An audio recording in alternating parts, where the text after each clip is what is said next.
देखिए, एक बार फिर से आपके अपने YouTube channel PhD coaching classes में स्वागत है। तो आइए देखेंगे चैप्टर 13 में इसका नाम क्या है, पृष्ठीय क्षेत्रफल और आयतन, जो कि आपकी क्लास 9th का इंपॉर्टेंट चैप्टर है।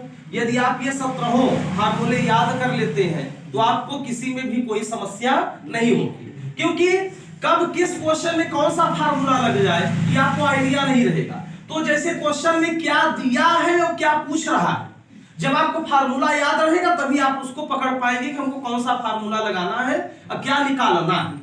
ठीक है, तो इस प्रकार घनाभ का पृष्ठीय क्षेत्रफल लिखा है।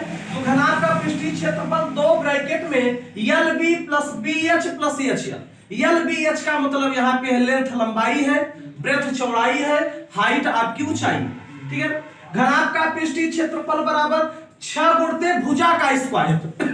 भुजा को हम क्या कहते हैं, ए, शॉर्टकट में लिख देते हैं तो 6a स्क्वायर हो गया हमारा। बेलन का वक्र पृष्ठीय क्षेत्रफल बराबर 2 पाई RH, मतलब 2 पाई R आपकी त्रिज्या है, H आपकी ऊंचाई है। यहाँ पे बेलन का कुल पृष्ठीय क्षेत्रफल 2 पाई R ब्रैकेट में R प्लस H हो जाएगा। R आपकी त्रिज्या है, H आपकी ऊंचाई है। पाई का मान आप लोग को पता है, पाई का मान 22/7 या 3.14 हम रखते हैं। शंकु का वक्र पृष्ठीय क्षेत्रफल पाई RL है। यल यहाँ पे आपकी तिरछी ऊंचाई है। ठीक है, यल को लेंथ नहीं मान लेंगे, पाई RL आपकी तिरछी ऊंचाई यहाँ पे दी गई। शंकु का कुल पृष्ठीय क्षेत्रफल पाई R ब्रैकेट में L प्लस R। ठीक है, गोले का पृष्ठीय क्षेत्रफल 4 पाई R स्क्वायर होता है, त्रिज्या है आपकी। अर्ध गोले का वक्र पृष्ठीय क्षेत्रफल 2 पाई R स्क्वायर, क्योंकि ये गोला है 4 पाई R स्क्वायर। अब गोले का आधा जब कर देंगे तो बटे 2 हो जाएगा, 2 दूनी 4 कट जाएगा, अर्ध गोला हो गया। गोले का याद है तो 2 से भाग दे देंगे तो अर्ध गोला हो जाता है। अर्ध गोले का कुल पृष्ठीय क्षेत्रफल आपका 3 पाई R स्क्वायर।